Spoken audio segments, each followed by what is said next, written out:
Guys, share ko lang sa mga kapwa electrician. Itong water heater shower na ganito is mataas ang kwan nito, ang watts. Tignan nyo yung ginawa nila dito. Nilagyan nila ng flat cord guys. Ito na wire. Then yung size niya guys is yan 1.25 mm. Then yung kanyang supply guys is kinuha lang dyan sa may lighting. Ito. So, supply niya itong water heater. Then, ginamitan siya ng ordinary outlet, tugang, tapos male plug. Ito yung itsura niya. Sunog. Huwag na huwag kayong gagamit ng ganitong ordinary outlet, tapos male plug. Guys, then yung wire niya, huwag nyong gagamitan ng 1.25 mm na, ang tawag nito, flat cord. Minimum wire size ng water heater is 5.5 yung kanyang wire yung nanggaling sa may line, sa may supply natin. Huwag kayong gagamit ng flat cord. Ito, muntik nang nasunog. Sunog na. Totally sunog na yan. Ayan yung itsura niya. Guys, bali aayusin namin tong kanyang water heater connection. Papalitan natin tong kanyang flat cord na wire. Bali, ang ilalagay natin dito is royal cord. Then, maglalagay kami ng circuit breaker niya dito sa mismo, sa may loob. Bali, 20 ampere bolt on. Gagamitan namin ng 5.5 wire. Itong kanyang water heater machine. Bali, tagusan kami dito guys. Maglalabas kami ng PVC. Yung kanyang safety ng 5.5 dito. Then, dito yung kanyang outlet. Ay, circuit breaker. Ali, bubutas kami dun guys. Doon yung dadaanan ng PVC, electrical conduit na 3/4 size. Ginamitan namin ng chipping gun para mabilisan yung kanyang tagusan. Then, dito dadaan yung kanyang PVC electrical conduit. Bali, dual generator to guys. Itong bahay ng ating customer. Ipapadaan natin dito yung kanyang linya. Yan. Mag-PVC tayo guys. Then, dito tayo kukuha ng connection. Dito sa may fuse. Manual transfer switch dito. Bali, pagka guys, magwa-wiring na kami dito. Ipapakita ko sa inyo yung kanyang connection. Yan. Dual generator to guys. Dalawang generator. Then, dalawang manual transfer switch. Keep watching guys dito sa aming gagawan ng linya ng water heater.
Guys, bali okay na dito sa kanyang machine. Gumamit ako ng royal cord, 3 wire. Itong white color natin guys is ito yung earth grounding natin. Ito, naka body grounding siya. Ito yung ating earth grounding dito sa may machine. Then yung line natin guys is ito, kulay black. Ito yung line natin, ito yung neutral, kulay red. Ayan.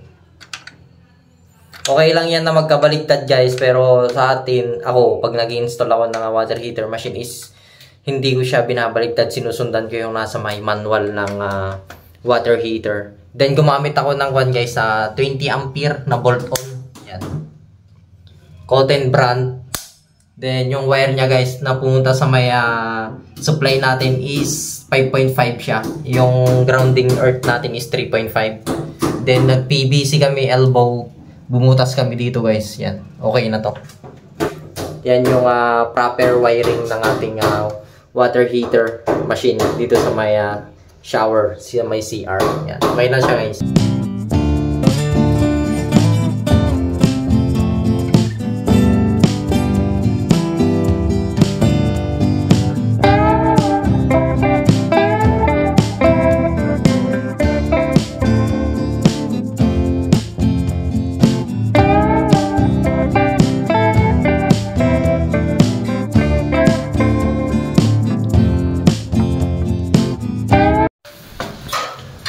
Ito na siya guys, okay na siya.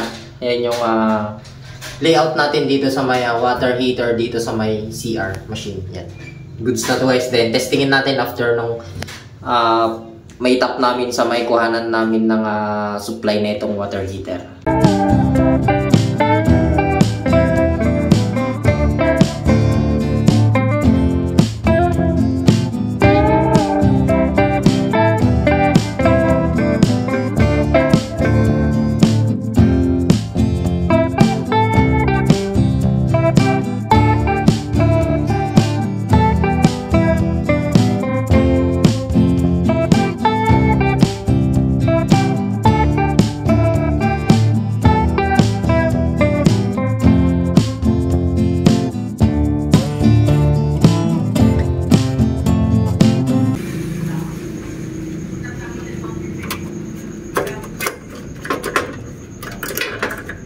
Oh, 1, 2.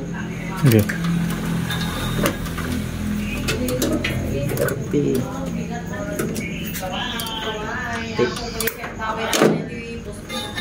Ito mo.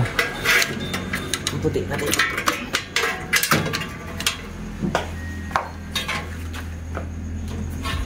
Ay, nako.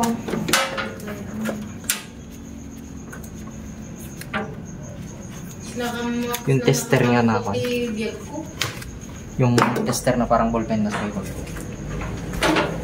Kita ikas lang, mag-bait lang nga. Ikas tayo tapay kay pagbayag ng gayang. Bibiit pa di agaran itikos nila. Ba't kay kita? Dito eh. Di agaran itikos. So, slide. Right. Isa ataya. Ano lang labor natin. Gawa ba? Pa. Trabaho man. Supay pa kaung-ungtan. Supay yan. Lude! May ram-raman na kay kinyang. Nagpas mo di ba nyo ano? Awan di ka sa mjayan? Pwede nagpasin. Darusak ko yung bigati.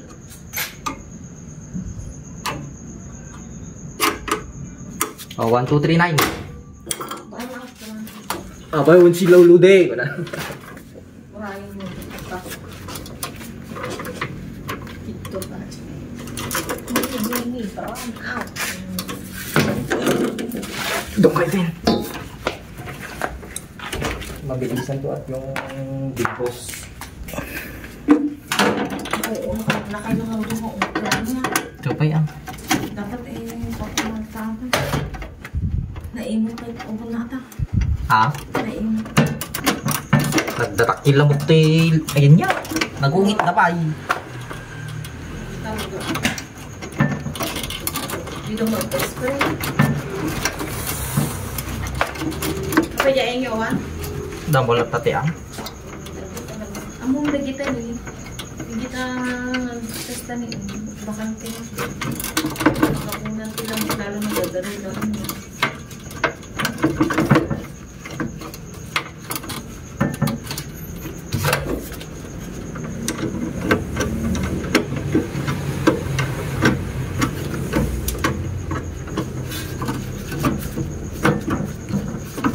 Di mo maarami dyan, arami naman? Wala natin yan talaga. Sapay tumaray nga ba? Ismail rani. Hindi ka ba't ko?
Ay, ano na?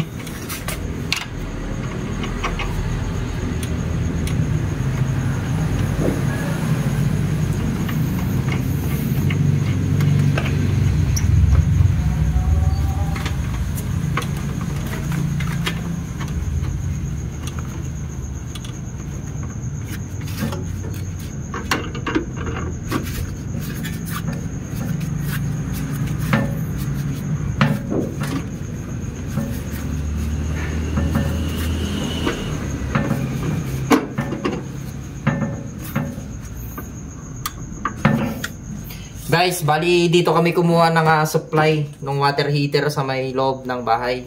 Dahil itong wiring ng bahay is napakagulo, napakadugyot ng wiring niya. Itong wiring na itong nag-additionalan natin din, kumuha tayo ng linya.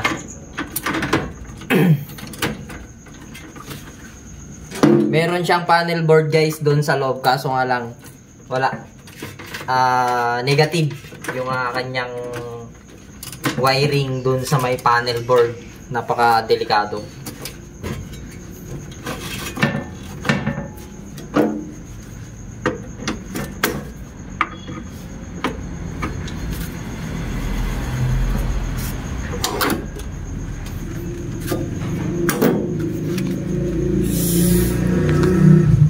Bali, ito na guys, okay na siya.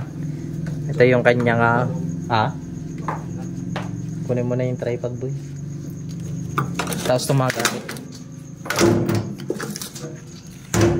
Okay na tong kanyang supply nung water heater sa my CR.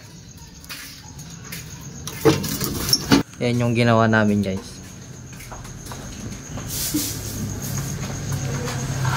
Ayun guys yung kulay orange. Then pumunta yan. Bali gumawa kami ng another linya ng water heater kasi guys, para mas safe. Kasi yung ginawa ng dating electrician is kumuha lang siya ng linya sa may lighting outlet. Kaya ito. Then ito yung kanyang earth grounding. Ikakon namin dito sa may lupa, sa may rad. Yan. Guys, bali test natin tong kanyang water heater. Bali naka-on na siya. Then ito. Yan o. Okay na siya guys. Umilaw na sa kanyang ELB. Okay na siya. So yun lang guys for today's video. Overtime. Ginabi na tayo kasi meron tayong rorotahan bukas na another electrical works kasi dapat by Christmas yon 24 bukas mapailaw natin yon, kaya doon tayo bukas sa may isa pa nating ginagawang electrical works. So yun guys, for today's video, ito yung i-share ko sa inyo para magka-idea kayo sa larangan ng electrical works guys. Please like and share my Facebook page, Motoelect TV, and also my YouTube channel guys. Please subscribe to our YouTube channel. Maraming salamat.